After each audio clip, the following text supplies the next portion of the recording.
A wealthy man stood directly in the path of a marching royal guard, convinced that his status made him untouchable. But with a single step, the guard broke through that false sense of security, and the crowd watched as pride collided with reality. Here's how it all played out. But before we continue, let us know in the comments where you're watching from, and be sure to subscribe, because tomorrow, at this exact time, we're sharing another powerful story that highlights the unmatched discipline and courage of the Royal Guard. You won't want to miss it. The morning sun cast long shadows across the Mall as tourists began their daily pilgrimage toward Buckingham Palace. Among them stood Bradley Kensington, a man whose £10,000 Savile Row suit spoke louder than his character ever could. At 43, Bradley had inherited more money than sense, and it showed in every arrogant gesture he made. The distant sound of marching boots echoed off the grand facades lining the ceremonial route.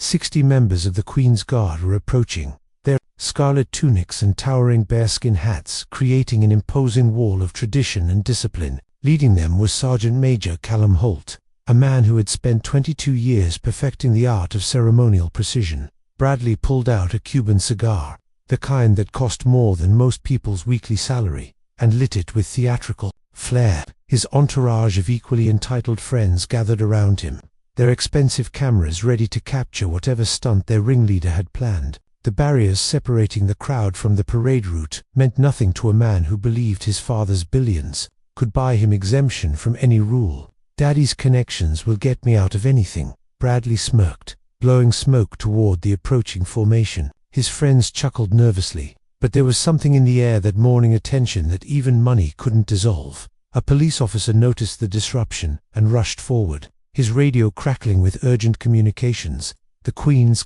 Guard were less than 50 yards away now, their synchronized footsteps creating a rhythm that had echoed through London's streets for centuries. "Sir, you must clear the route immediately. This is a military operation," the officer called out, his voice strained with the urgency of someone who understood the gravity of the situation.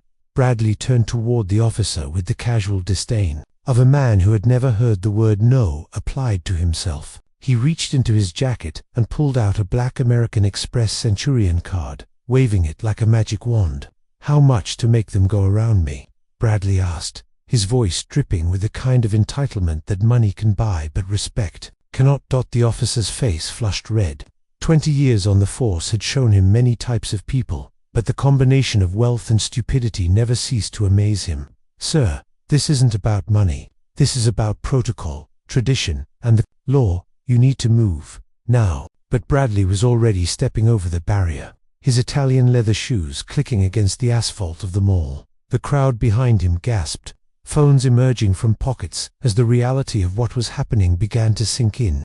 A man in a £10,000 suit was about to face off against the full might of British military tradition. Sergeant Major Holt had seen many things in his 2 decades of service. He had marched in the rain, the snow, and the blazing heat. He had maintained formation while tourists shouted, children cried, and pigeons dive-bombed his perfectly polished boots.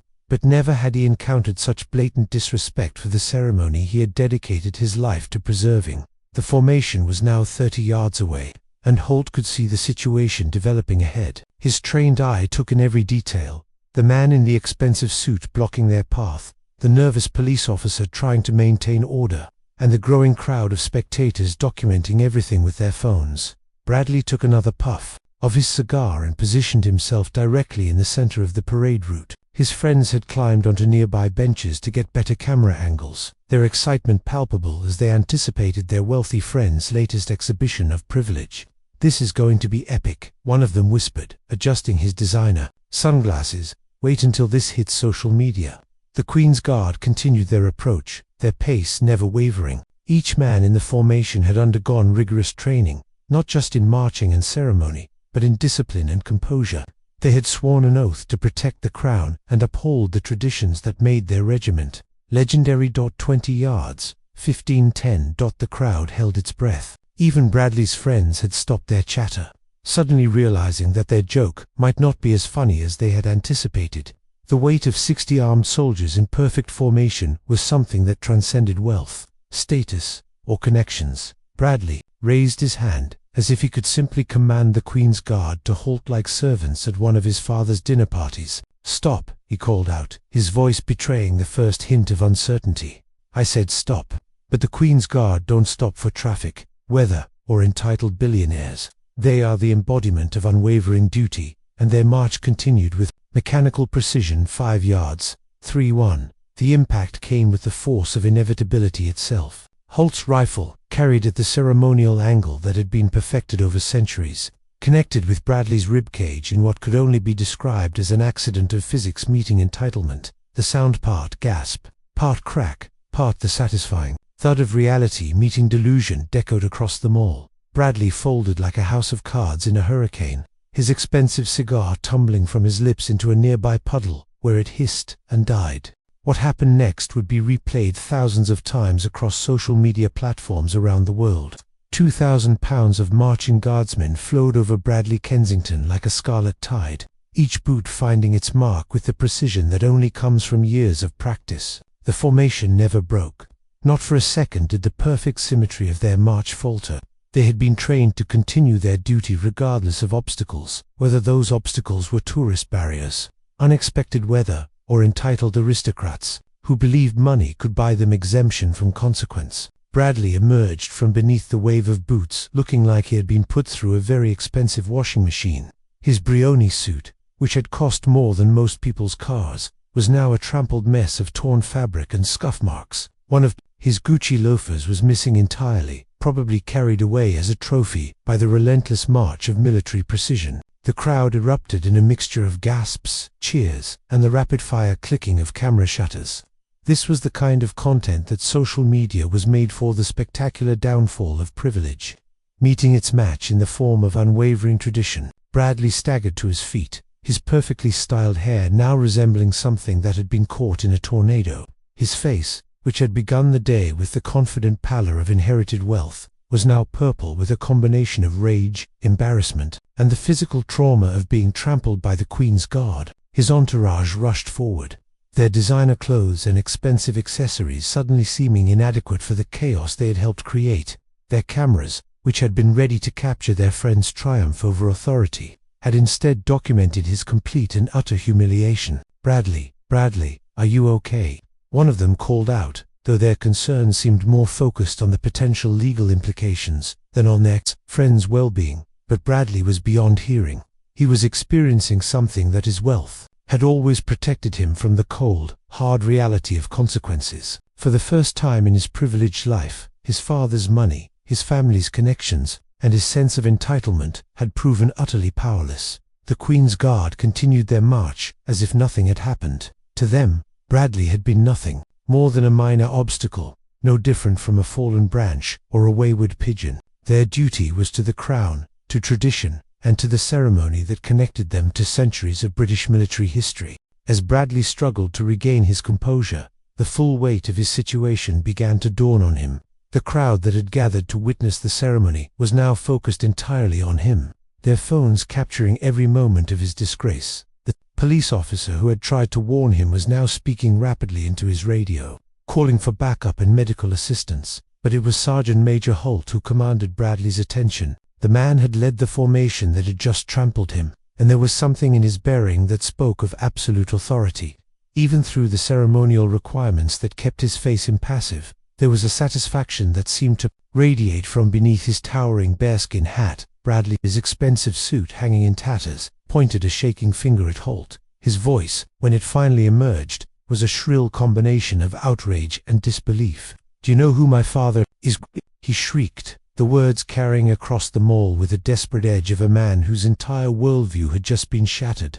The question hung in the air like a bad smell. It was the kind of question that had opened doors, silenced critics, and brought Bradley out of trouble his entire life. It was his ultimate trump card, the nuclear option that had never failed him. Holt's response came without breaking formation, without so much as a pause in his ceremonial bearing. His voice carried the authority of 2 decades of military service, and the backing of centuries of tradition. "No, sir, but I know what you are, obstruction of Her Majesty's service." The words hit Bradley like a physical blow. In that moment, he realized that he had encountered something that his father's billions couldn't touch, couldn't influence, and couldn't corrupt. The Queen's Guard answered to a higher authority than wealth, and their loyalty couldn't be purchased. At any price, the crowd around them began to cheer. These were ordinary people who had come to witness a ceremony, but had instead been treated to something far more satisfying, the sight of entitled privilege meeting its match in the form of unwavering duty and discipline. Two Ministry of Defense police officers materialized as if from thin air, their movements swift and professional. They had been monitoring the situation from the moment Bradley had stepped over the barrier, and were now ready to handle the aftermath of his spectacular miscalculation. The handcuffs clicked into place with a sound that seemed to echo Bradley's fall from grace. His wrists, which had never known anything rougher than expensive Swiss watch bands, were now bound by the cold metal of consequence.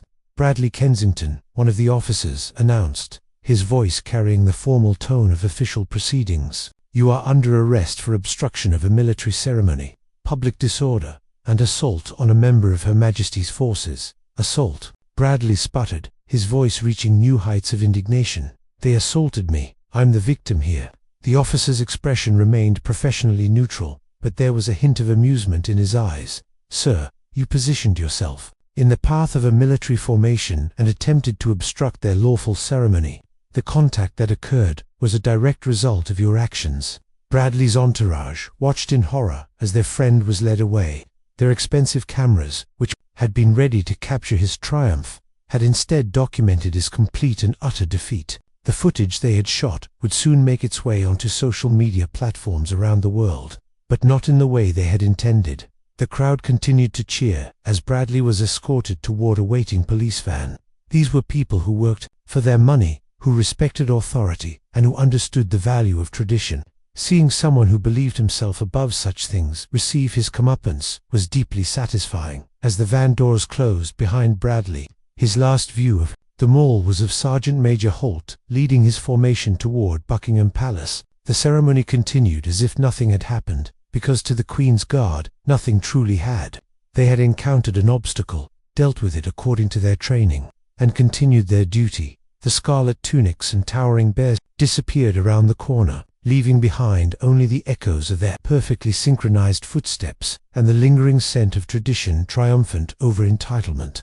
News of Bradley's encounter with the Queen's Guard spread across social media with the viral velocity that only comes from genuine schadenfreude. The hashtag Queen's Guard Justice began trending within hours, accompanied by hundreds of videos and photos captured by the crowd of witnesses. The footage was everywhere on Twitter, Facebook, Instagram, and TikTok. Each platform added its own spin to the story, but the narrative remained the same. Entitled Rich Man Meets Movable Military Tradition and Loses Spectacularly. Professional news outlets picked up the story by evening. The BBC, with their characteristic British understatement, reported it as an incident involving a member of the public and the Queen's Guard during this morning's ceremony. International outlets were less restrained, with American networks running it under headlines like "Billionaire's Son Gets Military-Style Reality Check." But it was the memes that truly captured the public imagination. Images of Bradley being trampled by the Queen's Guard were paired with captions like, "When you try to buy your way out of tradition, and some lessons are more expensive than others." The most popular meme showed Bradley's shocked face with the caption, "Daddy's money can't stop the Queen's Guard." Back in his cell, Bradley was experiencing culture shock of the most profound kind. The holding facility was clean but basic, a far cry from the luxury accommodations he was accustomed to.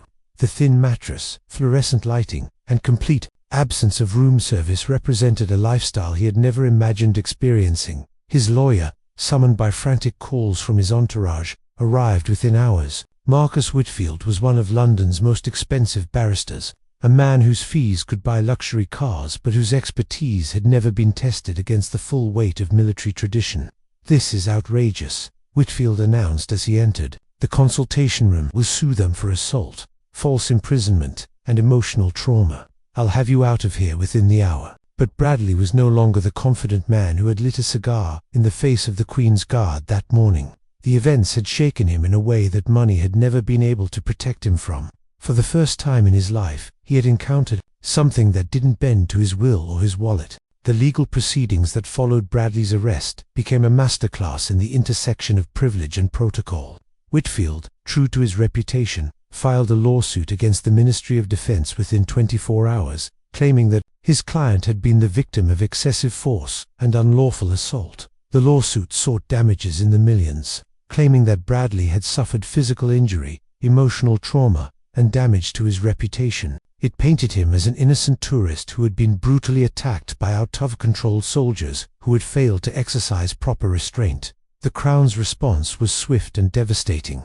Their legal team, backed by centuries of precedent and military law, filed a countermotion that laid out the facts with clinical precision. Bradley had willfully obstructed a military ceremony, ignored police warnings, and placed himself in harm's way through his own actions. But it was the character evidence that truly demolished Bradley's case. The Crown's investigators had done their homework, and what they found painted a picture of a man whose entire life had been a series of entitled episodes that his father's money had previously covered up. There was the incident at the exclusive Mayfair restaurant where Bradley had demanded the chef be fired because his steak was cooked medium instead of medium rare. There was the time he had his chauffeur drive through a pedestrian area because he was late for a tennis lesson. There was the yacht club incident where he had demanded that a Commodore's wife be removed from the premises because she was wearing the same designer dress as his girlfriend. Each incident had been quietly resolved with generous financial settlements and non-disclosure agreements. But military law operated by different rules, and the Queen's Guard answered to a higher authority than wealth. Then media coverage of the legal proceedings was extensive and largely unsympathetic to Bradley's plight. Legal experts appeared on television to explain why his case was doomed from the start, while social media continued to celebrate his comeuppance with increasing creativity. Sergeant Major Holt had maintained his professional silence throughout the media storm that followed the incident. 22 years of military service had taught him the value of discretion, and he understood that his duty was to the Crown, not to public opinion or media attention. But privately, he allowed himself a moment of satisfaction. In all his years of ceremonial duty, he had encountered many obstacles, whether wildlife and the occasional tourist who wandered too close to the formation, but never had he faced such blatant disrespect for the traditions he had sworn to protect. The incident had become a teaching moment within the regiment. Young guardsmen who had witnessed the event spoke of it with a mixture of awe and amusement. Here was proof that their traditions meant something, that the ceremony they performed was not mere pageantry but a living embodiment of duty and honor. Holt's colleagues had begun referring to the incident as the Kensington correction, a phrase that captured both the humor and the justice of what had occurred. It had become part of the regiment's informal history, a story that would be passed down through generations of guardsmen. That the official inquiry into the incident was brief and conclusive. The investigating officer, a colonel with 30 years of experience, found that Holt and his men had acted within the parameters of their training and duty. The contact with Bradley had been unavoidable, given his position in the formation's path, and the guardsmen had continued their ceremony as required by protocol. The inquiry's report, while not public, made its way through military circles with the speed of satisfying gossip. Here was proof that the old ways still mattered, that tradition and duty could triumph over wealth and entitlement. For Holt personally, the incident had reinforced everything he believed about military service. The Queen's Guard were not tourist attractions or museum pieces. They were active soldiers whose duty transcended the mundane concerns of civilian life. They represented something larger than themselves, something that couldn't be bought, influenced, or corrupted. The aftermath of Bradley's encounter with the Queen's Guard extended far beyond the legal proceedings and media coverage. The incident had touched something deep in the British psyche, a satisfaction with seeing entitled privilege meet its match. In the form of unwavering tradition, public opinion polls showed overwhelming support for the Queen's Guard's actions, with 93% of respondents agreeing that Bradley had gotten what he deserved. The incident had become a symbol of something larger, the idea that some things in life couldn't be purchased, that certain institutions remained immune to the corrupting influence of wealth. Bradley's father, Sir Reginald Kensington, had built his fortune through a combination of inheritance, shrewd investments, and the kind of connections that money could buy. But even his considerable influence had limits, and those limits had been reached when his son decided to challenge the Queen's Guard. Sir Reginald's attempts to use his political connections to influence the case had been politely but firmly rebuffed. The Ministry of Defence had made it clear that military discipline was not subject to civilian interference, regardless of the source or magnitude of that interference. The family's public relations firm had attempted damage control, releasing statements about Bradley's commitment to charitable causes and his respect for British institutions, but the footage of him being trampled by the Queen's Guard spoke louder than any press release could. The incident had also sparked broader discussions about privilege, entitlement, and the role of tradition in modern society. Op-ed writers used Bradley's story as a launching point for examinations of class, wealth, and the boundaries of acceptable behavior. Some defended Bradley, arguing that the Queen's Guard had used excessive force against a civilian who posed no real threat, but these voices were vastly outnumbered by those who saw the incident as a long overdue reminder that money couldn't buy exemption from all consequences. 6 months after his encounter with the Queen's Guard, Bradley Kensington had become something of a cautionary tale. His lawsuit had been dismissed with prejudice, meaning it could never be reaped. The judge's ruling had been particularly scathing, describing Bradley's actions as a display of entitlement so profound as to be almost incomprehensible to reasonable minds. The criminal charges against him had resulted in a conviction for obstruction of a military ceremony, public disorder, and contempt of court. He had attempted to bribe a court officer during his initial hearing. The sentence was relatively light: community service, a substantial fine, and probation, but the damage to his reputation was irreversible. The footage of his trampling had become one of the most watched videos in internet history, spawning countless remixes, parodies, and memes. Bradley's face had become synonymous with entitled stupidity, and his name had entered the Urban Dictionary as a verb meaning to receive comeuppance through one's own arrogance. His social circle had largely abandoned him, not out of moral outrage, but out of social embarrassment.